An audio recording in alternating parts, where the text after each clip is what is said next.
kay Maring Luhing, Republika ng Pilipinas, Lalawigan ng Batangas, Bayan ng Tuwi, Barangay ng Ginhawa, tanggapan ng punong barangay, katibayan ng pagkilala, ay ginawad kay kagalang-galang Cecilio B. Villanueva sa kanyang namumukod at natatanging dedikasyon sa pagtupad ng tungkulin bilang kagawad ng hukumang pambarangay taong 2007 hanggang 2013. Ngayon po, iginawad ngayong ika-5 ng Setyembre 2013 sa Barangay Ginhawa, Tuy, Batangas.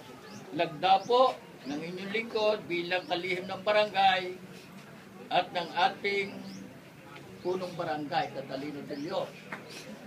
Kaabot po.